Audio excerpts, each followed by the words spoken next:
BBC বাংলার অধিবেশন প্রবাহতে আপনাদের স্বাগত। আজ আপনাদের সাথে লন্ডন স্টুডিও থেকে আছি মানসী বড়ুয়া। বাংলাদেশের সর্বশেষ গুরুত্বপূর্ণ আপডেট সংবাদে আপনাকে স্বাগত। শুরুতেই সংবাদ শিরোনাম, পরে বিস্তারিত।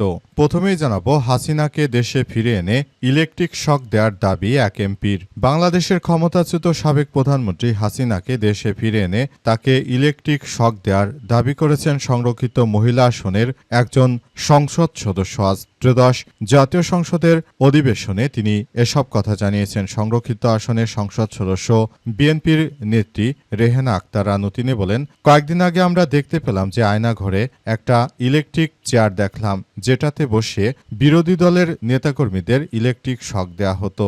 আমার দাবি, হাসিনাকে এখন দেশে ফিরে এনে তাকে ওই চেয়ারে বসে ইলেকট্রিক শক দেওয়া উচিত। এরপর জানাবো, জামাত সমর্থিত 17 ডেপুটি ও সহকারী অ্যাটর্নি জেনারেলের পদত্যাগ। বাংলাদেশ জামাত ইসলামের সমর্থিত 7 ডেপুটি অ্যাটর্নি এবং জেনারেল ও 10 সহকারী অ্যাটর্নি জেনারেল পদত্যাগ করেছেন। জানা গেছে যে গণহত্যাকারীদের বিচার করছে না বিএনপি, এ কারণে তারা পদত্যাগ করতে বাধ্য হয়েছেন। এদিকে বাড়ছে তিস্তা নদীর পানি। তিস্তা ব্যারেজের 44টি জলকপাট খুলে রাখা হয়েছে। ভারতের সিকিমে অতিরিক্ত পানি বৃদ্ধি পায় ভারতের হিন্দুত্ববাদীরা বাংলাদেশের উজানে ভারতের গজলডোবা বাঁধ ছেড়ে দিয়েছে। এর ফলে বাংলাদেশের দিকে হু হু করে ঢুকছে তিস্তা নদীর পানি। এর ফলে বাংলাদেশের তিস্তা ব্যারেজ পয়েন্টে ডালিয়া পয়েন্টে 44টি জলকপাট একযোগে খুলে দেওয়া হয়েছে। তিস্তার পানি বর্তমান বিপদসীমার উপর দিয়ে প্রবাহিত হচ্ছে। এর ফলে বাংলাদেশের রংপুর বিভাগের বেশ কয়েকটি জেলায় বন্যা হতে পারে।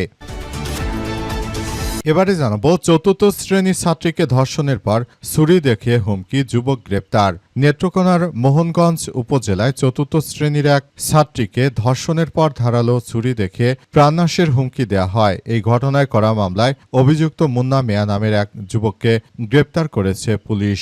জানা গেছে ওই মেয়েকে রাতের বেলায় মুখে গামছা পেঁচিয়ে তারপর নির্জন একটি জায়গায় নিয়ে ধর্ষণ করা হয় এবং তাকে ছুরি দেখিয়ে প্রাণনাশের হুমকি দেওয়া হয়েছে। এবং সর্বশেষ জানাবো, অনলাইন বেটিংয়ে সর্বোচ্চ কারাদণ্ড 7 বছর। জুয়া প্রতিরোধে সংসদে বিল। জুয়া এবং অনলাইনে জুয়া প্রতিরোধে জাতীয় সংসদে আইন প্রণয়নে একটি বিল আনা হয়েছে। আজ স্বরাষ্ট্রমন্ত্রী সালাউদ্দিন আহমেদ বিলটি সংসদে উপস্থাপন করেছেন। পরে বিলটি পরীক্ষা করে 5 কার্যদিবসের মধ্যে প্রতিবেদন দেওয়ার জন্য আইন মন্ত্রণালয় সম্পর্কিত সংসদীয় স্থায়ী কমিটিতে পাঠানো হয়েছে। প্রিয় দর্শক, এতক্ষণ শুনছিলেন সংবাদ শিরোনাম, এবারে বিস্তারিত। তবে তার আগে বন্ধুরা, অনুরোধ থাকবে এই সংবাদটিতে একটি লাইক দিন। এই চ্যানেলে আপনি নতুন হয়ে থাকলে আমাদের সংবাদটি দেখতে দেখতে চ্যানেলটি সাবস্ক্রাইব করে রাখুন। কমেন্ট করে বন্ধুরা আপনার মূল্যবান মতামত জানিয়ে দিন আপনি বিশ্বের কোন দেশ থেকে বা বাংলাদেশের কোন স্থান থেকে আমাদের সংবাদটি দেখছেন এবং শুনছেন। আর বন্ধুরা, সংবাদটি আপনার সোশ্যাল মিডিয়া ফেসবুকে শেয়ার করে বন্ধুদেরও দেখার সুযোগ করে দিন। আজকের এই সংবাদ সম্পর্কে আপনার মূল্যবান মতামত কমেন্ট বক্সে কমেন্ট করে জানিয়ে দিন। গাজা যুদ্ধে আপনি যদি নিরীহ ফিলিস্তিনিদের ভালোবেসে থাকেন বন্ধুরা, কমেন্টে ইয়েস লিখে পুরো বিশ্বকে আমাদের এই তাজা আপডেটটি দেখার সুযোগ করে দিন। এবারে বিস্তারিত। হাসিনাকে ফিরে এনে ইলেকট্রিক শক দেওয়ার দাবি নারী এমপির। বাংলাদেশের ক্ষমতাচ্যুত সাবেক প্রধানমন্ত্রী শেখ হাসিনাকে বাংলাদেশে ফিরে এনে তারপর তাকে ইলেকট্রিক শক দেওয়ার আহ্বান জানিয়েছে একজন মহিলা সংসদ সদস্য। ত্রয়োদশ জাতীয় সংসদ এর অধিবেশনে কথা বলেন সংরক্ষিত আসনের সংসদ সদস্য রেহেনা আক্তার রানু। তিনি বলেন, কিছুদিন আগে একটা আয়নাঘরে দেখলাম, সেই আয়নাঘরে একটা ইলেকট্রিক চেয়ার দেখলাম, যে চেয়ারে বিরোধী দলের নেতাদেরকে বসিয়ে তারপর ইলেকট্রিকভাবে শক দেওয়া হতো। আমি মাননীয় স্পিকার, আপনার মাধ্যমে আমি আর্জি জানাচ্ছি যে শেখ হাসিনাকে দেশে ফেরত এনে তারপর তাকেও যেন ঠিক একই কায়দায় যেভাবে গুম করে মানুষদের উপর অত্যাচার করা হতো, শেখ হাসিনাকেও যেন একইভাবে ইলেকট্রিক শক দেয়া হয়, এমন কথাই তিনি জানিয়েছেন। এবং তিনি আরও বলেছেন যে তাই যে ধরনের আসলে কার্যক্রম শুরু হয়েছে সেটি আসলে আমরা বলতে চাই, যে ধরনের কার্যক্রম আসলে শেখ হাসিনা চালিয়েছে এটি কোনোভাবে কোনো ভালো মানুষের কার্যক্রম হতে পারে না। তাই পুরো বিশ্বজুড়ে আমরা বর্তমান সময়ে সবথেকে খুব ভয়াবহ কার্যক্রমের মধ্যে রয়েছি। আমরা এখান থেকে আসলে বেরিয়ে আসতে চাই। জামাত সমর্থিত ১৭ ডেপুটি এবং সহকারী অ্যাটর্নি জেনারেলের পদত্যাগ। জামাত সমর্থিত ৭ ডেপুটি অ্যাটর্নি জেনারেল এবং ১০ জন সহকারী অ্যাটর্নি জেনারেল পদত্যাগ করেছেন আজ একযোগে। অ্যাটর্নি জেনারেল কার্যালয়ে আইন কর্মকর্তারা পদত্যাগপত্র জমা দেন আজ। পদত্যাগপত্রটি ডেপুটি অ্যাটর্নি জেনারেল তারিকুল ইসলাম বিষয়টি নিশ্চিত করেছেন। পদত্যাগকারী ডেপুটি অ্যাটর্নি জেনারেলরা হলেন ইউসুফ আলী, শফিকুর রহমান, আব্দুল করিম, ফরিদ উদ্দিন খান, গোলাম রহমান ভূঁইয়া সহ আরও অনেকেই। তারা জানিয়েছে যে যেভাবে বাংলাদেশকে বিএনপি চালানোর চেষ্টা করছে, এটা বিচার বহির্ভূতভাবে তারা যেটা করার চেষ্টা করছে সেটি আসলে সবার জন্য খুবই ভয়াবহ এক বিপর্যয়কর পরিস্থিতির সৃষ্টি করেছে। নতুন করে যে ধরনের কার্যক্রম আসলে শুরু হচ্ছে এটি আমাদের সবার জন্য এক ভয়াবহ বিপর্যয়কর পরিস্থিতির সৃষ্টি করেছে। এটি আমরা দেখছি এবং আমরা বলতে চাই এটি কোনোভাবেই গ্রহণযোগ্য নয়। তাই এই জায়গা থেকে আমরা পদত্যাগে বাধ্য হয়েছি। এছাড়াও আরও বলা হয়েছে যে তারা সারা দেশ জুড়ে যে ধরনের কার্যক্রম শুরু করেছে সেই কার্যক্রমগুলো আমরা প্রতিহত করতে চাই বলে নিশ্চিত করা হয়েছে। আওয়ামী দুর্বৃত্তদের যে কোনো ধরনের ষড়যন্ত্র মোকাবেলা করে তারপর এগিয়ে আসতে হবে এবং বিএনপিকে এই বিষয়গুলো নিয়ে এখনই পরিষ্কার করতে হবে সবকিছু বলে নিশ্চিত করা হয়েছে। আওয়ামী দুর্বৃত্তদের হাতে কোনোভাবেই বাংলাদেশ নিরাপদ নয় বলে তারা মনে করছে। বাড়ছে তিস্তার পানি।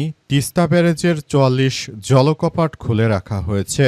ভারত থেকে ভারতের হিন্দুত্ববাদীরা ভারতের সিকিমে অতিরিক্ত বৃষ্টিপাত হওয়ার কারণে তারা মূলত বাংলাদেশের দিকে অতিরিক্ত পানি ছেড়ে দিয়েছে। এখন নতুন করে বাংলাদেশের তিস্তা ডালিয়া পয়েন্টে দেখা যাচ্ছে যে সেখানে মূলত ব্যাপক পরিমাণ পানি বৃদ্ধি পেয়েছে। অবস্থায় বাংলাদেশের তিস্তা ব্যারেজের মোট ৪৪টি জলকপাট একযোগে খুলে দেওয়া হয়েছে। এমনকি তিস্তা নদীর পানি বিপদসীমার উপর দিয়ে প্রবাহিত হচ্ছে। এর ফলে বাংলাদেশের নদ নদীগুলোতে পানি বৃদ্ধি পেয়েছে এবং বিপদসীমার উপর দিয়ে পানি উঠে যায়। রংপুরের বেশ কয়েকটি জেলায় বন্যার পূর্বাভাসে সতর্কবার্তা দেওয়া হয়েছে। এসব এলাকায় নদ নদীর পানি বৃদ্ধি পেয়ে বন্যার আশঙ্কা করা হচ্ছে।